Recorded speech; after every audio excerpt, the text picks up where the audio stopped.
G'day watchers, welcome back to the channel. Today, look at what I have here. Yes, this is indeed the SEIKO Cocktail Time. So the current model is actually a Presage, but this one was the original SARB065. So this series of watches originally was from 2010 as a release. It was a collaboration with a world famous cocktail artist, otherwise called a mixologist, Shinobu Ishigaki, and this one based on the Skydiving cocktail, as I understand it. Obviously a blue colored cocktail.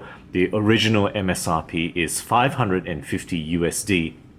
And realistically, on retail, you can get this for around the mid 400s, and I will put down links to any kind of new old stock I can find below, sources that I can find.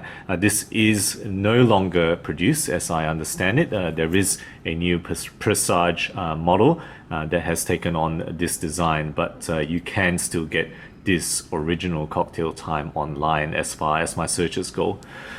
So guys, the movement in this Cocktail Time watch is the SEIKO 6R15. So the 6 series movement, which is widely considered to be a definitely higher grade movement than the 4R35, the very common 4R series movement. This is the same movement I've reviewed in the Shogun as well as the Sumo. So many Pro Specs watches uses it, but this when they released this originally, they did go with the 6R15.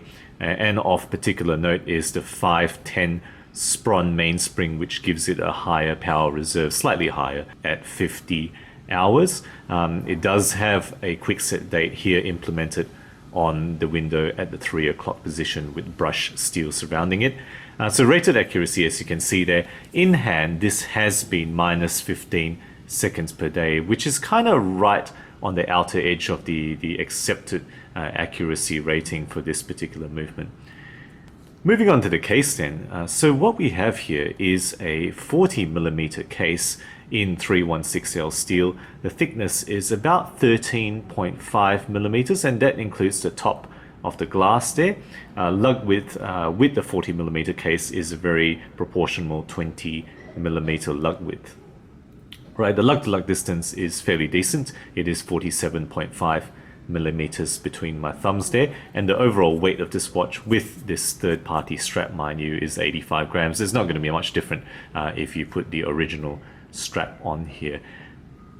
Okay, the finishing, right, let you see that is a very rare, fully polished finish case, right? That very rarely have I seen a SEIKO with all polish. In fact, I don't think I've ever reviewed one on this channel that is completely polished. So there we go. This is what they've chosen to go with this case here. So let you just look at the lug design, right? How it goes down to the bottom. Every surface is covered in polished steel. Okay, and then just showing you that screw-in display case back here with details around the outside there. Okay, screw-in display back, but only a push crown, right? This crown winds in a zero position. This watch is rated at 50-meter water resistance, and that's really what you expect. You don't really need much more in a dress style piece like this one. All right, now let's move on to what is undoubtedly the highlight of the watch here, and that is this silver ice blue, heavily textured sunburst style. This is really by no doubt is actually the total highlight of this particular watch here. Just look at how it catches the light, how it almost wants to change color in different positions. It is actually really gorgeous. Printed words, automatic, 23 jewels down the bottom there. It's got an applied SEIKO down the top there, right? And then printed chapter ring markings around the outside, but it does have applied our markers all the way around. And if you look at the markers at 1, 2, 4, 5, 7, 8, etc., you can see it's actually a split marker. There's actually 2 elements to it, which is really nice. And they describe this on the website as a kind of a stem sharp faceted marker that supposedly evokes the stem of a cocktail glass. So that's actually quite interesting that they kind of put that description to these hour markers. But let me know what you think. I think it's kind of obviously a more traditional dress style to have these triangular markers here. Right, the hands in the middle, faceted dolphin hands, you know, very nicely done, which is what you expect in many dress watches. So it's kind of dolphin dress style watch, and it's got that blued steel seconds, central seconds hand. And if you look at the central seconds hand, right, as well as the minute hand, the longer minute hand there, you can see it's slightly curved, which is a very nice thing, you know, towards the edge of the dial there. It curves slightly down, you know, that's not just the distortion from the glass, it is actually curved slightly down there. Okay, no loom on this particular watch, you know, this dress style watch, and I don't mind that in the dress style watches. This particular Seiko doesn't have any loom. And then on top of that, moving on to the glass, is actually a Horlicks crystal. That is a slight disappointment, I must say, you know, for this dress style watch. It is actually very gorgeously boxed, you know, look at those curves at the side there, how it distorts the image of the dial. Very nicely done, but you know, I kind of wish they went for sapphire in this particular watch for the price that they're asking for. You know, they do Horlicks in their divers. There's some defensibility in that, but I think for a dress style watch, not really defensible. I think why would you go with Horlicks? Okay, moving on to the band then. Now the original band, I'm not going to talk about this band because this is third party, and my colleague Siang, so a quick shout out to Siang who lent me this watch, really disliked the band, and a lot of people online do seem to dislike the original Seiko band. It's kind of a gloss black leather, which people find very stiff and creases easily, so people swap it out very frequently. You know, this is what I see a lot of pictures of the watch. They swap out the leather, and I have swapped it out here to this kind of black leather from another watch there. So you know, the original band, people don't seem to like it. It does have a blue stitched on the leather with the original, with the deployant clasp. This one is actually just a butterfly deployant. The original one is a kind of more standard steel deployant clasp that, you know, it serves to let you get the watch on and off quickly, but other than that, people seem to want to take it away. So I'm just going to put it on for a quick wrist shot now. Right, and there is the 40mm Seiko SARB065 on my 17 centimeter wrist. Very classic. I really like the way this sits on the wrist. A lot to like about this watch, particularly that dial there. Okay, so now I'm just going to talk a little bit about differences between this model and the newer Presage model. So the newer Presage model is the SRPB043, and I'll put a comparison picture on the right here. So what are the differences? Well, the SRBP43 has one piece indices, where this one has two pieces in some of those positions that I pointed out. The newer watch has a larger crown and a slightly thinner case, about 1 millimeter thinner, which is a nice thing. But the newer one also has Presage branding on the dial, which a lot of people don't like, and I kind of understand why. You kind of prefer not to have that branding, or at least a lot of people do. But most importantly, the newer model is a downgrade on the movement. They've gone for the 4R35 movement in the newer watch there.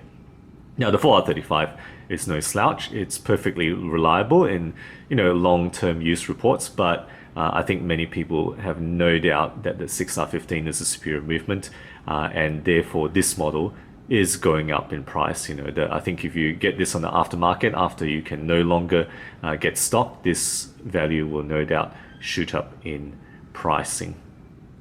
Okay, so that's the differences. The big thing, and of course with the newer model, with the lower grade movement, is that it's a lot more affordable. The MSRP of the newer watch is only $425. Realistically, you're getting it for $300 or slightly less, so about a third less, 30 to 40% less than you're going to be buying this one for. Okay, overall, what do I really love about this original Cocktail Time watch? Well, look, I think mainly it's that absolutely gorgeous dial, right? In hand, that dial and the way that they shape that crystal is absolutely beautiful. It really is compelling. It draws the eye. It's very, very attractive. Really, really love that. And I think many people do find that to be the biggest strength. The face is superbly balanced. I find the elements here, just the right proportion everywhere. really like how they have done this particular watch, this particular dial here. Right, it's got that high grade 6R series movement that we've talked about. You know, those split indices are a nice little bit of detail, and it doesn't have the Presage branding. I think all this is, I guess personally at least, is what I would prefer over the new model, these kind of differences here. The newer model does have a thinner case, and that would be a strength compared to this 13.5mm, which is relatively thick for this dress style watch here. Okay, so weaknesses I would point out. Well, you know, I think despite all the beauty of the dial, I would say that this case is unusually simple for Seiko. You know, I think no doubt they would have done this deliberately, partly, but it's, you know, pretty straight-sided, right? The lugs, nothing too complicated there. It's completely polished. It's unusually simple. I think all the Seikos I've ever reviewed have great case design. This one probably has the most basic look out of all of them. And then of course the original leather, mentioned again, is very tacky. A lot of people don't like it. It's almost as if it's a second thought. They didn't really think too much about what band they put on. So that would be a relative weakness for this watch. It is expensive. You know, aftermarket prices are going up, and new old stock is running out fairly quickly. So, you know, if you want this watch, you're going to have to try to get it quickly. Otherwise, you're going to be paying a premium on the aftermarket. And then lastly, why, oh why would you go with Horlicks? You know, apart from cost cutting, you know, I don't think that's a fantastic decision. They should really have gone for a good quality sapphire. I think that's my personal opinion. Let me know what you think. I think acrylic for its character may be an option, but why would you go with mineral glass? I think that's probably the least palatable choice of all. So guys, there we go. My review of this very, very popular, almost a cult classic Cocktail Time watch original collaboration with that famous Japanese mixologist. Let me know your thoughts. Very keen to hear what you think, particularly if you own either this or the newer model. Guys, if you enjoy my videos, do consider subscribing. New content every week, always aiming to be objective and unbiased about all things horology. Thank you again for sticking with me, and as always, I'll catch you guys next time.